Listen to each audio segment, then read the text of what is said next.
యూట్యూబర్గా అంటే మీరు మీరు చూస్తూ మాకు చూపిస్తున్నారు బ్లాగ్స్ కదా. సో మీరు ఒక కంట్రీ వీడియో పెట్టినప్పుడు అసలు ఇది అదిరిపోద్ది అంటే అనుకుంటాం కదా, ఇది చాలా వ్యూస్ వస్తాయి చాలా వ్యూస్ వస్తాయి అనుకునేటప్పుడు అట్లా రానిది ఏ కంట్రీ ఉంది? లేవండి, అన్నీ అనుకుని వచ్చి అన్నీ అనుకుని వచ్చాయా? ఓకే. కానీ కొన్నిసార్లు ఏంటంటే ఇప్పుడు కలకటాలో రెడ్ లైట్ ఏరియా పెట్టానండి. నాకు చిన్నప్పటి నుంచి మహానది సినిమా చూసాను, కమల్ హాసన్. అది అప్పుడు చూసినప్పటి నుంచి ఒక ఇంటలెక్చువల్ క్యూరియాసిటీ. అప్పుడు మనం చిన్నవాళ్ళం కదా, ఈ రెడ్ లైట్ ఏరియా చూసినట్టు చంపిస్తారు. అప్పుడు ఆ క్యూరియాసిటీ ఉంది. సోనాగాచి నేను కోల్కతా చాలాసార్లు వెళ్తుంటాను. నాకు ఎందుకు ఈ ట్రావెల్ పిచ్చి కదా. ముంబై ఎన్నిసార్లు వెళ్తానో నేను చెప్పలేను. చెన్నై వెళ్తుంటా, ఎన్ని ఊర్లు తిరుగుతుంటా. వెళ్ళినప్పుడు ఒకసారి అనుకున్నాను ఎన్నిసార్లు వచ్చాక సోనాగాచి వెళ్దామని. ఒక దసరా నాడు వెళ్ళాను. వెళ్తే సరే ఎలాగ వెళ్తున్నాం, లోపలికి ఎలాగ వెళ్ళాం కదా, దళాలన్నీ ఉంటారని రికార్డ్ చేశాను. నాకు అనిపించింది జనాలకి ఆ టాపిక్ మీద ఉన్న ఇంట్రెస్ట్ మామూలు మీద ఉండదు. ఆ సోనాగాచి చూస్తే ఇప్పుడు 7 లక్షలు 8 లక్షలు వీళ్ళు ఉన్నాయి. సరే అనుకున్నా, సరే మరి వాళ్ళకి అదే కావాలి కదా. ముంబైలో కమాతిపురా ఉంది, రెడ్ లైట్ ఏరియా, దానికి వెళ్ళాను. ఫస్ట్ రోజు 20,000 వ్యూస్ వచ్చాయి. ఇప్పుడు చూస్తే దానికి 8 లక్షలు వీళ్ళు ఉన్నాయి. సో జనాలకి రెడ్ లైట్ ఏరియాలో కావాలేమో మరి. ఇప్పుడు హైదరాబాద్లో ఎక్కడ ఉందో ఎత్తికి వెళ్ళాలి, కోటి వెళ్ళాలనుకున్నాను. ఎందుకు మాకు కూడా పెడుతున్నారు ఇన్స్టాలోని ఏమని రెడ్ లైట్ ఏరియాలు అని చెప్పేసి. ఎక్కడ పెడుతున్నా? మన హైదరాబాద్లో కూడా ఈ మధ్య మీరు చూడలేదా? చూడలేదు. ఇప్పుడు చెప్పండి ఎక్కడ వెళ్తారా ఏంటి ఇప్పుడు? తప్పకుండా చేస్తాను. నేను అక్కడికి వెళ్ళి వీడియో తీయడం కదా, నేనే ఏదో చేసేది. అంటే వాళ్ళు కూడా వీడియోసే పెడుతున్నారండి, వాళ్ళు చేసినవి ఏం పెట్టట్లేదు. జనరల్గా ఈ నేను 4 పెట్టానండి. అమెరికాలో రెడ్ లైట్ ఏరియా, మెక్సికోలో రెడ్ లైట్ ఏరియా, థాయిలాండ్లో red light area, Calcutta 5 super హిట్లు.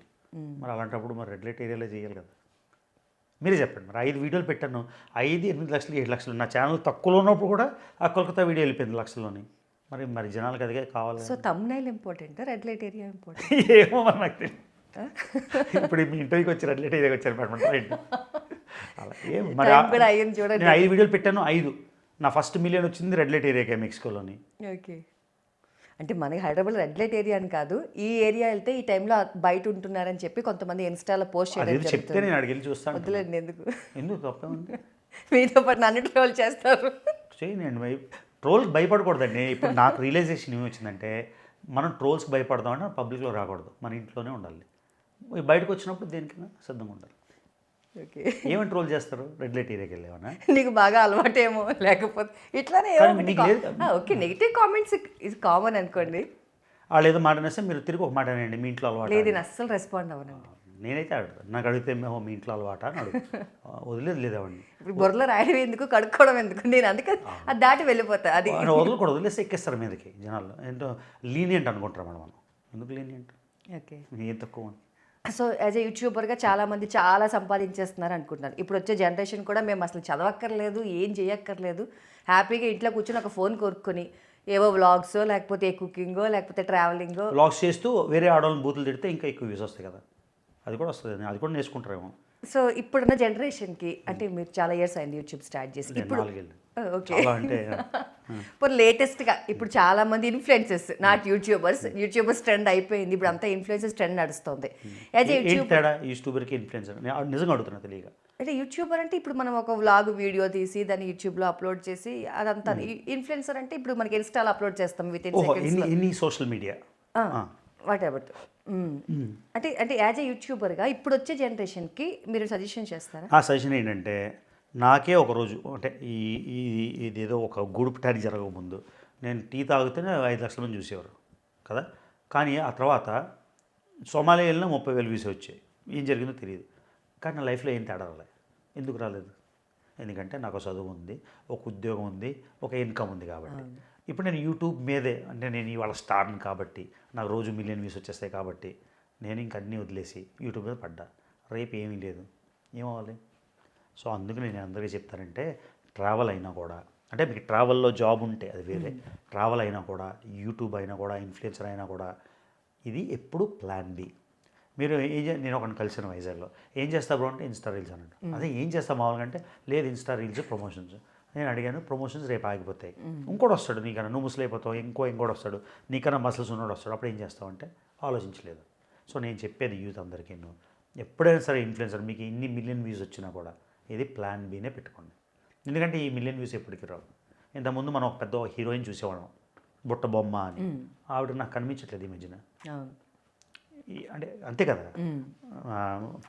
పేరెంట్ ఆవిడ పూజా హెగ్డే. ఎక్కడ చూసినా పూజా హెగ్డే. ఇప్పుడు ఎక్కడున్నారు ఆవిడ అంటే నాకు కనబడట్లేదు కదా. సో ఇలాంటి ఎగ్జాంపుల్స్ నేను ఎన్నో చూశాను. అంటే this is nothing about her.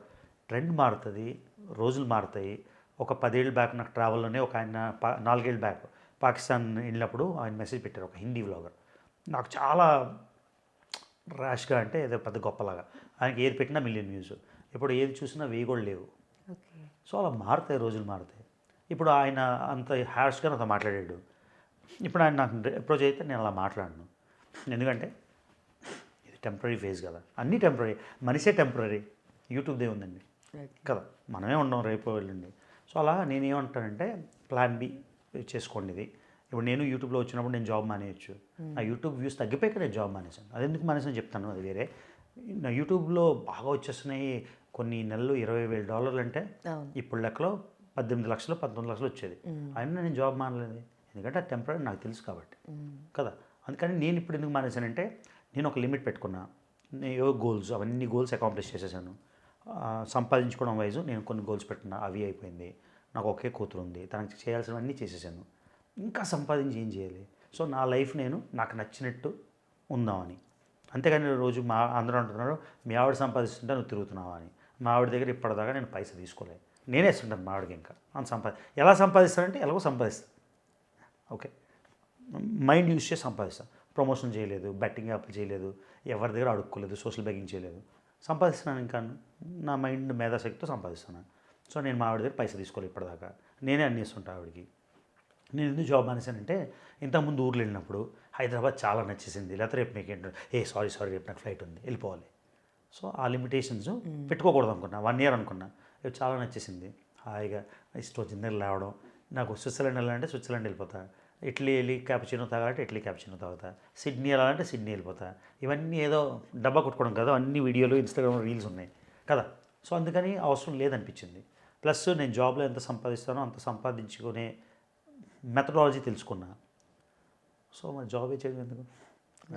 As long as నేను ఎవరి మీద డిపెండెంట్ కాకుండా, మా ఆస్తులు అమ్మేయకుండా, బ్యాంక్లో డబ్బులు తీసేయకుండా, మా ఆవిడ్ని ఇస్తావా సస్తావా అనకుండా, నా మట్టుకు నేను సస్టైన్ అవ్వగలిగినప్పుడు నా రెస్పాన్సిబిలిటీస్ అన్ని తీసుకొని ఇంకా మరి ఓకే, నైస్ అండి. ఓకేనా అని చెప్పానా, ఇంకేం మిగలేదా?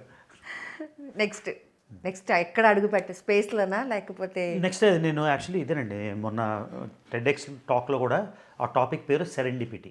ఓకే. సెరెండిపిటీ అంటే అర్థం ఏంటంటే మనం ప్లాన్ చేయం, అనుకోకుండా తారసపడడం, అనుకోకుండా జరగడం. నాకు ఆ లైఫ్ నచ్చింది, అంటే ఏది ప్లాన్ లేదు. ఇప్పుడు ఫర్ ఎగ్జాంపుల్ నాకు రేపు ఫ్లైట్ కొనుక్కోవాలి కాబట్టి తీసుకుంటా. ఈ మధ్య బస్సులు ట్రైన్లు ఎక్కేసి వెళ్ళిపోతున్నాను. మనం బస్సులు ఎక్కేసి అత్తాపూర్ నుంచి వైజాగ్ వెళ్ళిపోతున్నాం. బాగా నచ్చింది నాకు యాక్చువల్లీ.